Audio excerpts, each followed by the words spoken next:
The audience cheered as the top graduate stepped on stage. But within minutes, the celebration turned into chaos when a jealous rich boy humiliated her in front of everyone. What he didn't know was who her mother really was. And when she stood up, the entire hall fell silent. What happened next left everyone in tears. Before we dive in, tell me where in the world you're watching from. Drop your city and country in the comments below. Now, let's begin. The university auditorium felt like it was breathing. Banners fluttered with the air conditioning. Camera lights blinked like fireflies, and an entire sea of black gowns glittered with the nervous sheen of too much hairspray and too much hope. The brass band kept landing the same triumphant chord, causing confetti cannons on either side of the stage to quiver, as if restraining themselves from mischief. Parents craned phones above their heads. Students whispered last-minute inside jokes. And someone in the back row adjusted a mortarboard with a sticker that read, "Be kind, it's free." Maya Rivera pinched the inside of her sleeve to steady her hands. The stitched hem felt rough against her skin, a reminder that she had resewn it herself 2 nights earlier when a seam split after her library shift. Her gown was the same rented fabric as everyone else's. The difference lived beneath it, the calluses, the underslept eyes, the brittle strength of someone who had learned to walk a tightrope without a net and smile while doing it. "Row 6, stand by," the marshal announced. A tidal hush fell forward row by row. Maya inhaled the crisp mothball scent of old velvet curtains. She thought of the line cook she'd laughed with during midnight breaks at the diner, of the security guard who always saved the quiet table near the window when she came to study after closing, of the little kids who waved at her when she clocked in at the community center on Saturdays. They had stacked their encouragement on her shoulders like bricks. Somehow she hadn't buckled. "Hey," whispered Lena, her best friend and co-conspirator through 4 years of shared cancellations and instant noodles. "If you trip on stage, I'm tripping with you," Maya smiled. "Then we both roll into the future together." 2 rows ahead, Ethan Walsh lounged with the artful indifference of someone who never had to practice it. His gown hung over a slate gray suit, all sharp lines and expensive quiet. A platinum watch peeked from his cuff like a wink. He spoke without turning his head, as if the room owed him its ears. The cluster around him, classmates who floated near his orbit the way moths seek heat, laughed at the right beats, performed their admiration, asked which after-party was the after-party. Ethan tilted his chin toward the stage, where the dean's speech arced into a crescendo about character, service, and facing the unknown with courage. "Character," he murmured, tasting the word as if it had been poorly cooked. "I'll be happy with the award," one of his friends ventured. "They say it's close this year." "Close is what people say when they've already lost," Ethan replied, smiling not at anyone but at an invisible audience who'd learned to clap on cue. Maya didn't look at him, didn't need to. Everyone knew Ethan's headlines: alumni galas, charity galas, architecture galas, gala galas. His last name opened doors with the soft pop of a suction cup releasing glass. She had once delivered coffee to a study group he led and listened from the hallway, as he turned a simple planning session into a monologue about how influence, managed well, was simply a form of kindness to the competent. She held her program harder to stop the tremor in her thumb. "Graduates," Dean Peterson announced, voice both grandfatherly and granite. "Today we honor not only your knowledge but your grit. The late nights, the starts over, the ways you chose to be decent when it was easier not to be." Maya felt the words land. They didn't decorate her. They steadied her. Names started.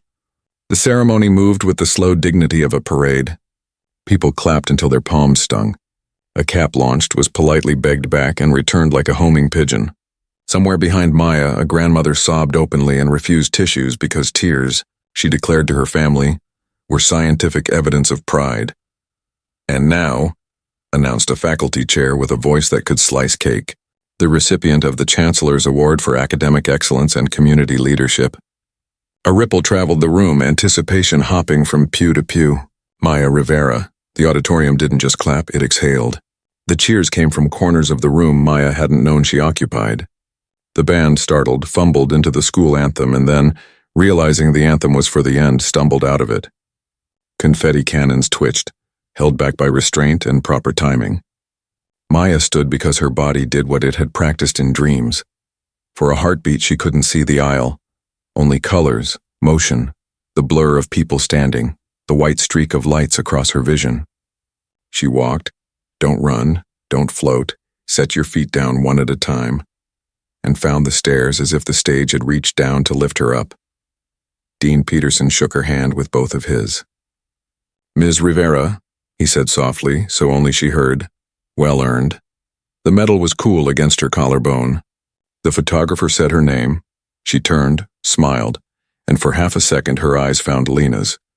2 sparkling moons in a galaxy of proud faces. Somewhere a voice boomed her accomplishments, but the words floated past. Mentoring, research honors, student crisis hotline, night classes. Maya heard instead her own private roll call, the names of people who had believed in her when belief felt like expensive art. When the applause softened, she stepped to the small acrylic podium with its gentle squeaks. She didn't read from the note card folded in her palm. She had already sweated through it. She tucked it into her sleeve and spoke. "My grandmother used to say, if you can't find the door, build it, but make sure you leave it unlocked for the next person. I didn't build alone. Friends held the planks. Professors taught me to level the spirit before the structure. Classmates let me practice courage on them, and forgave the times I made a mess of it. Told them about cleaning classrooms at dawn and learning that a campus is not just faculty and students. It is also the custodian who teaches you which mop actually works and the barista who knows your exam schedule by your coffee order." She spoke of failure, the taste of it like pennies on the tongue, and of deciding not to spit it out but to learn what was in it. "I'm grateful," she concluded, "not because I stood here, but because all of you stood beside me. Thank you." The applause sounded less like thunder now and more like rain, steady, nourishing. As she left the stage, a corridor of hands reached out, pats on the shoulder, fingers that briefly squeezed, smiles that pressed lines near eyes. She moved through gratitude like a swimmer through warm water. Ethan watched with a smile almost too perfect. It looked like television smiles, beautiful, trained, impossible to read. But his jaw betrayed him, tight, a pulse hopping just under his ear. In his lap lay a crumpled copy of his own prepared remarks, an acceptance speech he had never considered he wouldn't deliver. The first line, visible where the paper had torn, read, "Wealth is responsibility before it is reward."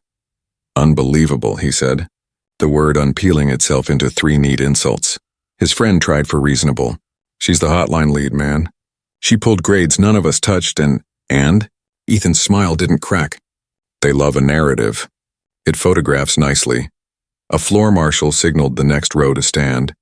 The motion pulled Maya close. The aisle seemed narrower, the fabric of the moment taut. She saw Ethan then, really saw him. Handsome the way magazines decide someone is handsome. Posture sculpted by a lifetime of being told to lead. Eyes bright with the reflex of being watched. He stepped into the aisle as she reached it.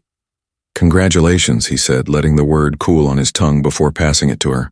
He made space for her to walk through, technically. A theater trick. Offer passage and block it in the same gesture. "Thank you," she replied, gentle but not small. He leaned in, lowering his voice to a private register that still somehow carried. "Enjoy your moment." "They do pass," Maya kept her expression. "So do ours," she said, nodding to the hundreds of other lives in the room. "Funny," Ethan said. "You think this is about them?" He took a half-step closer. The crowd hadn't yet detected the draft in the room. Joy insulated thick as wool. Ethan's perfume had a clean oceanic insistence like standing next to a yacht ad. "I worked for this," he went on, the chuckle in his throat trying to make the statement sound casual and failing. "My portfolio. The symposiums. The nights I didn't sleep because I was expected to do more than just pass you. Well," he gestured toward her medal with a flick that wasn't quite a point. "You got a good story. People love stories. They love charity." Maya's stomach dipped, but she met his gaze. "People love fairness. And donors love visibility." Ethan's smile widened, bright as a flashbulb. "I'm visible." For a moment, the world shrank to the width of the aisle. Maya thought of all the variations of herself who had stood in narrow spaces and had to choose how wide to make them. She thought of her mother's voice. Not the titled voice, not the public one, but the kitchen table voice that smelled like cumin and insisted on eye contact. "Sonríe cuando tengas razón. Habla cuando tengas que hacerlo. Y cuando tengas miedo, respira.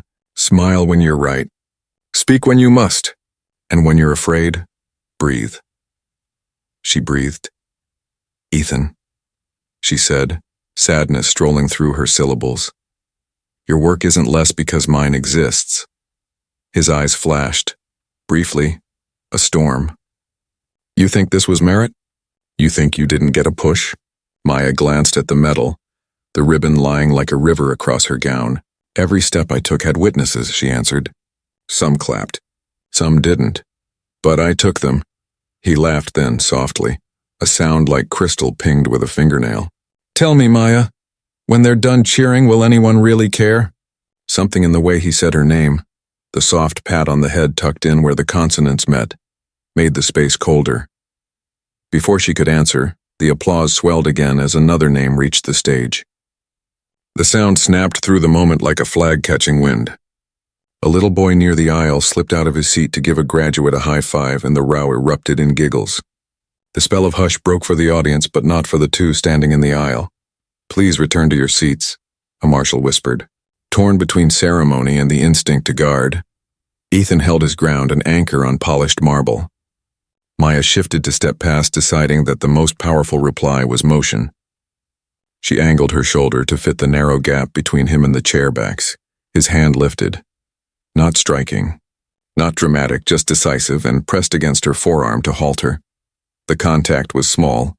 The effect was not. Maya lost balance, her heel catching on the edge of the carpet runner. She stumbled backward into the empty space between rows with a surprise sound she would later be embarrassed had come from her. Programs fluttered. A purse slid from a chair and thumped the floor. Gasps broke like glass in a distant room and then were suddenly all around.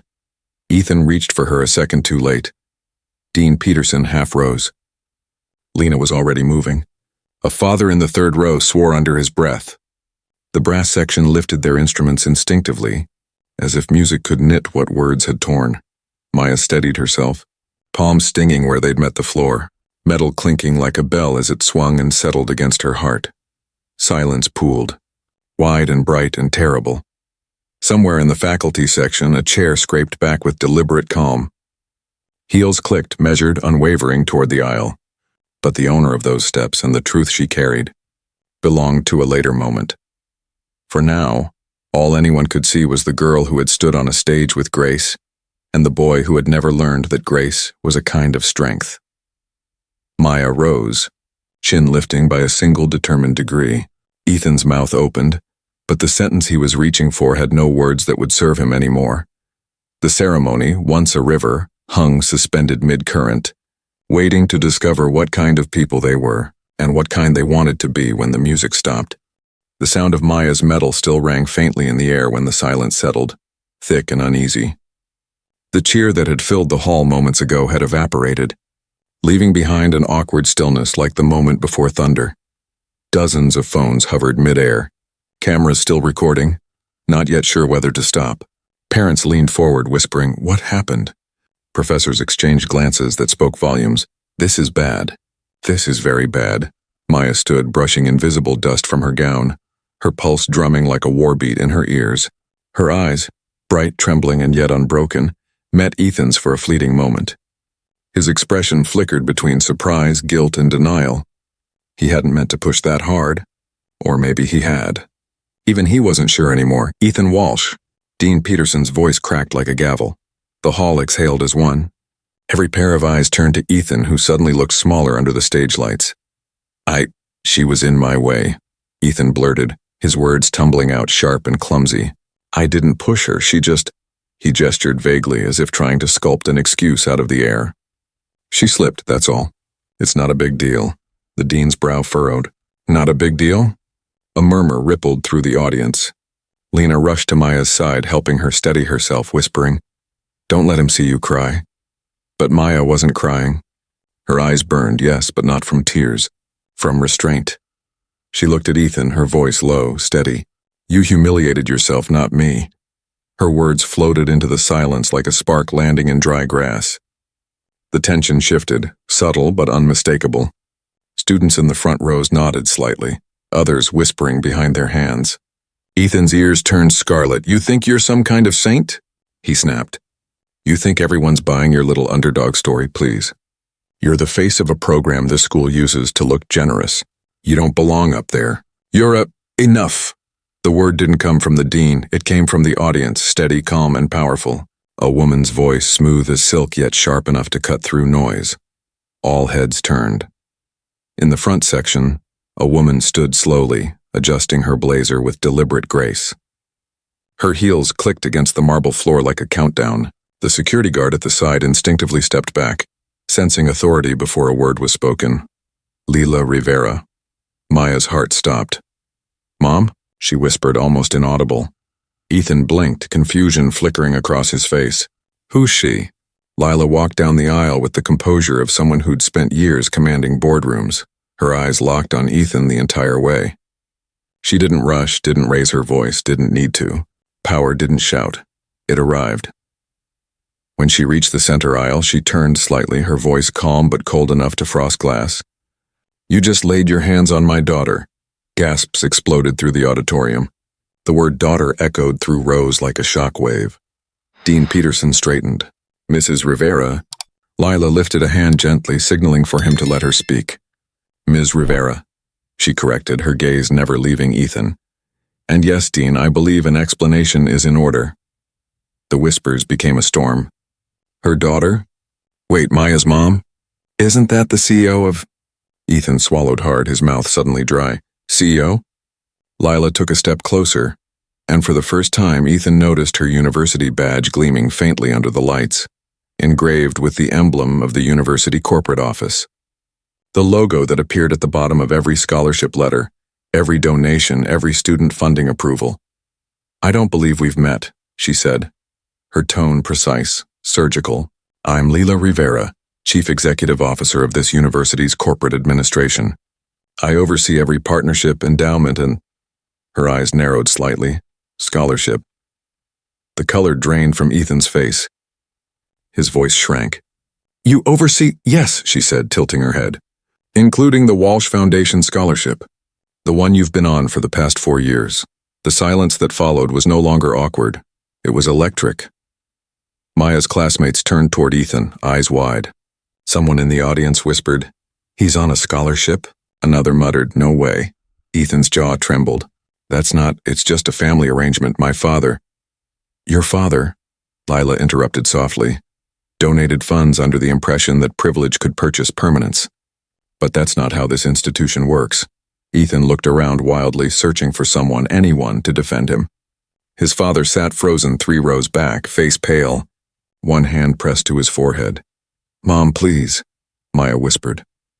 Lila turned her gaze briefly toward her daughter, and her expression softened for the first time, warmth flickering through the storm. "You don't have to say anything, Mija. You've said enough by standing tall." Then she looked back at Ethan, her voice steel again. "Do you know what humility costs, Mr. Walsh? It's expensive. It costs pride, comfort, illusion. But it's worth more than every dollar your family has ever donated." The dean stood, now supporting her words. Ms. Rivera is correct. We measure worth here by effort and ethics, not entitlement." The applause began in ripples, hesitant at first, then swelling. Students who had watched Maya's struggle for years were on their feet, clapping not just for her, but for every silent name that had ever been overlooked. Ethan stood frozen in the center of it all, his world collapsing inward. The applause that once fed his ego now sounded like judgment. Every cheer was a verdict. He turned toward Maya, his voice cracking. "I didn't know that she was her mother?" a classmate called out. "Would that have made you treat her differently?" Ethan's lips parted, but nothing came out. Lila stepped closer, her voice calm, final. "You didn't need to know who her mother was to know she deserved respect. But perhaps now you'll remember what happens when arrogance speaks louder than decency." She turned to the dean. "Please continue the ceremony, Dean Peterson. My daughter has earned her place." The dean nodded solemnly, then gestured to Maya. "Ms. Rivera, will you take your seat?" Maya hesitated, then nodded. As she walked back to her chair, the hall erupted once more in applause. Real applause this time, raw and resonant. Ethan stood alone, the light that once spotlighted his confidence now exposing his shame. His father, red-faced, rose quietly and left the hall without a word. The cameras kept rolling. The world had seen enough to remember, and as Lila Rivera took her seat again, her gaze lingered briefly on her daughter, the same quiet pride she'd hidden for years now glowing openly. She whispered under her breath, Words only Maya could read from across the room. Grace doesn't need power to win. It just needs courage to stand. And for the first time since the slap of silence shattered the hall, Maya allowed herself to breathe again. The applause had faded, but its echo lingered soft and stubborn like waves returning to shore. The hall still trembled, not from noise but from the weight of what had just unfolded. Cameras clicked, whispers floated through the air like restless birds. And in the middle of it all, Ethan Walsh sat frozen, a monument to regret. The once golden boy of the graduating class looked suddenly colorless. His tie hung crooked, his hands fidgeted with the edge of his program, and the shine in his eyes had drained into something brittle. All around him, the space he had once owned had become a cage. Dean Peterson adjusted his glasses, speaking in a voice that carried calm authority. Before we continue, I believe it's only fair that we acknowledge something greater than awards or applause. He glanced toward Maya, then at Lila. Sometimes the most important lessons of a university aren't taught in classrooms, but on days like this. Maya sat upright, trying to steady her breathing. Her heart was still thudding from the confrontation, and though she wanted to disappear into her seat, she could feel hundreds of eyes still on her. She caught her mother's gaze, steady, warm, proud, and drew strength from it. Dean Peterson gestured toward her. Ms. Rivera, if you're willing, would you share with your classmates what perseverance means to you? The kind we can't measure in grades. For a moment, Maya hesitated. Then she rose slowly, every movement deliberate. Her hands clasped around the folder holding her diploma, the proof of all the invisible battles she had fought. The hall quieted instantly. When I started here, Maya began, her voice soft but clear, I thought the hardest part would be the exams, the projects, the sleepless nights. She paused, the light catching the silver of her medal. But I was wrong. The hardest part was believing I belonged here. A ripple of murmurs passed through the students. There were days, she continued, when I'd come to class after closing the diner at 2 a.m. I'd sit in the back so no one would see my uniform under my jacket. I'd listen to people talk about summer trips to Europe while I tried to calculate how many hours of work it would take to afford next semester's textbooks. Her words weren't angry. They were real. They carried the kind of truth that left no room for pity. I didn't tell anyone that my mother worked here, she said, glancing briefly at Lila. Not because I was ashamed, but because I wanted to earn this on my own. She always told me that integrity isn't something you inherit. It's something you build, one choice at a time. Dean Peterson smiled faintly, nodding. Maya turned toward Ethan. He didn't look up. I don't blame you, she said, her tone unexpectedly gentle. I used to think people like you were born lucky. But I've realized something. Sometimes the heaviest chains aren't the ones on your wrists. They're the ones around your heart when you believe that your worth depends on being better than someone else. Her words hung in the air like a prayer. For the first time, Ethan lifted his gaze. His eyes were wet, not with anger, but something that looked dangerously close to shame. I didn't want to hurt you, he said quietly, his voice cracking. I just didn't know how to lose. The dean's voice broke the stillness. Then perhaps today isn't a loss, Mr. Walsh. Perhaps it's your first real lesson. Lila rose from her seat, her poise unshaken, though emotion shimmered faintly in her eyes. Dean Peterson, if I may. The dean gestured gracefully. Please. Lila turned toward the students. This university has always prided itself on producing leaders, innovators, creators, changemakers. But leadership means nothing without empathy. It doesn't begin in boardrooms or on stages. It begins here, when you decide to treat others with respect even when no one is watching. Her gaze drifted back to Ethan. My daughter never wanted favors. She wanted fairness. And that's what I've worked to create. Opportunities that reward merit, not money. Ethan's father, who had been sitting in uncomfortable silence, stood then. His expensive suit looked suddenly out of place among the humility filling the room. Ms. Rivera, he began, his voice trembling slightly. I owe you, and your daughter, an apology. My son's behavior was unacceptable. I take full responsibility. The audience turned toward him. He swallowed, trying to keep his composure. I realize now that in giving him everything, I taught him nothing about earning it. He turned to Ethan. Son, I'm proud of you when you win, but I'll be even prouder if you can face your mistakes. Ethan's lips trembled as he whispered, "I understand." For a moment, the room was silent again. But this time the silence was not heavy, it was cleansing.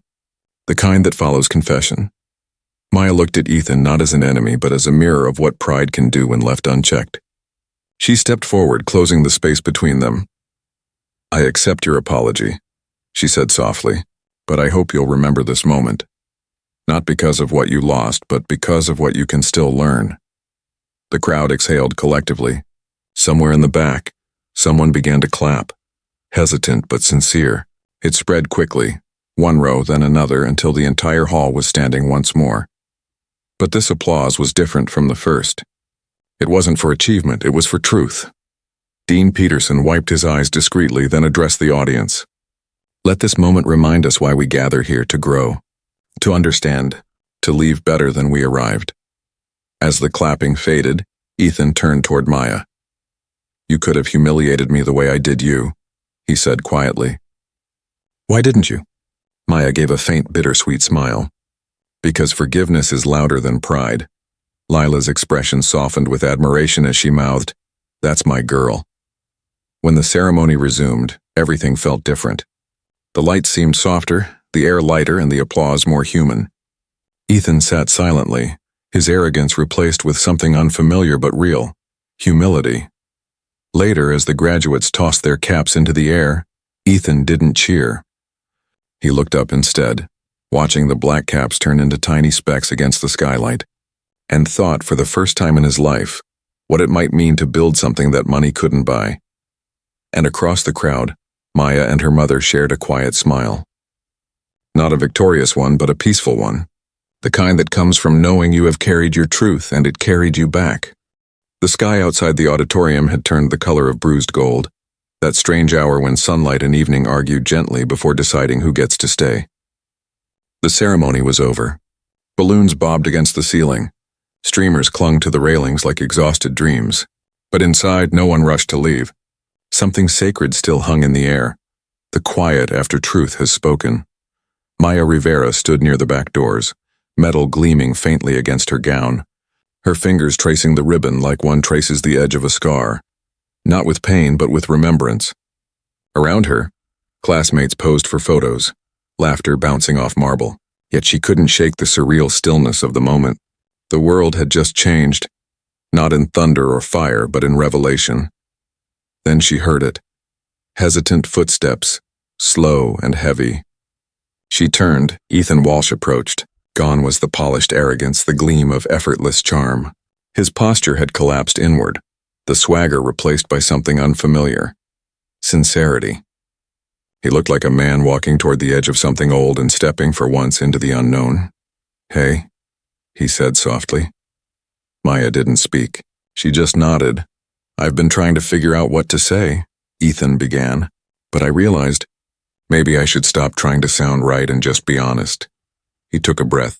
"I've spent my whole life being told I was destined for success, but no one ever told me I had to deserve it." Maya studied him for a moment, not to judge, but to see if the apology was real. His eyes, raw and unguarded, answered before his words did. "I didn't push you because I hated you," he continued. "I pushed you because you reminded me of everything I wasn't: brave, disciplined, grateful. I was angry at myself and I made you carry it. I'm sorry, Maya, I mean that." There was no audience this time, no applause, no cameras waiting to catch his redemption. Just the echo of his words and the faint buzz of the janitor's machine humming somewhere down the corridor. Maya took a slow breath, letting silence do its work before she spoke. "You hurt me, Ethan, not just that day, before it too. Every time you dismissed people who worked harder than you. Every time you treated kindness like weakness." He lowered his gaze. "I know. But," she continued, "I believe people can change. And if you're willing to learn from what happened, then I forgive you." Ethan's head lifted slightly, disbelief flashing in his eyes. "You forgive me? Just like that?" Maya smiled faintly. "Forgiveness isn't forgetting. It's choosing to carry peace instead of bitterness. I don't want to drag anger into my future. It's heavy." He swallowed, his throat tight. "You're stronger than I ever gave you credit for." "No," she said gently. "I'm just someone who's tired of fighting battles that don't grow me."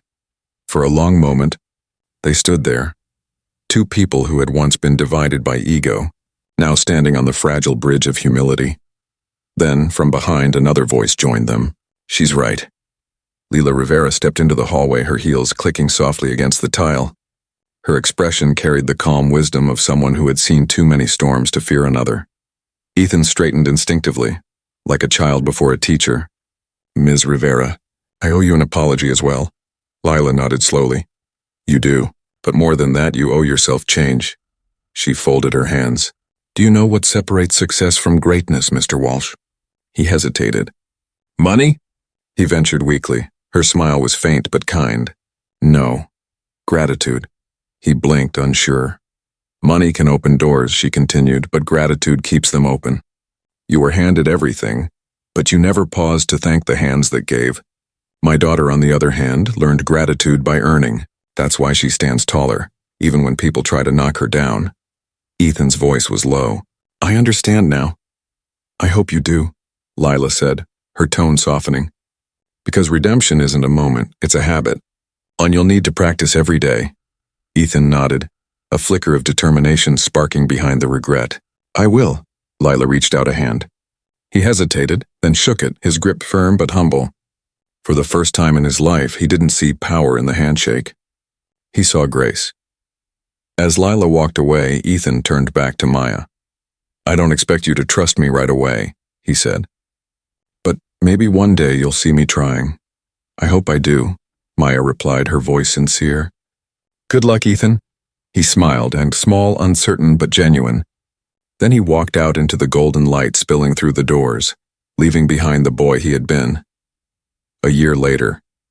The auditorium looked different now. New banners, new faces, but the same hum of pride and nerves. Maya stood backstage in a sleek navy suit, clutching a stack of scholarship forms. She was back, not as a student this time, but as a guest speaker. Her mother had insisted she come. They need to hear from someone who remembers what it felt like to climb, Lila had said. As the dean introduced her, Maya stepped onto the stage, greeted by applause that felt warmer than any spotlight. She smiled, calm and grounded. Last year, she began, I stood right here as a student, nervous and hopeful. A lot happened that day, some of it painful, all of it necessary. It taught me something I want to leave with you. She paused, letting her eyes sweep over the new graduates. Grace, she said softly, isn't weakness. It's strength restrained by kindness. It's power that doesn't need to prove itself. In the crowd, a familiar face sat quietly near the back, Ethan Walsh. He wasn't in designer suits anymore. Instead, he wore a simple blazer and a volunteer badge from the Scholarship Foundation. When their eyes met, he smiled faintly, not prideful, not seeking validation. Just grateful. Maya continued, we all fail. We all fall. But if you can rise with humility, if you can choose to grow instead of gloat, then no failure is final. The applause came gently at first, then built into thunder. Not for spectacle, but for resonance. Lila watched from the wings, her heart swelling with something more profound than pride, peace. Her daughter had turned pain into purpose, humiliation into healing. As the crowd stood in ovation, Maya looked upward, whispering a quiet thank you to the universe. Not for the medals, not for the recognition, but for the lessons that had burned her and then built her. Outside, the evening light poured through the windows, soft and forgiving. Students streamed out with laughter, their caps swinging in the breeze. Among them, Ethan walked beside a group of new volunteers, his voice quieter, his smile real. And somewhere behind them, Maya's voice lingered in the air like a benediction. Power can open doors, but grace builds bridges. The sun dipped below the horizon and the campus lights flickered on. The day ended, but the story, their story, had only just begun. Sometimes, the greatest revenge is forgiveness, and the loudest victory is silence filled with dignity. Comment below what lesson you're taking from this story, and don't forget to like, subscribe, and share to inspire someone today.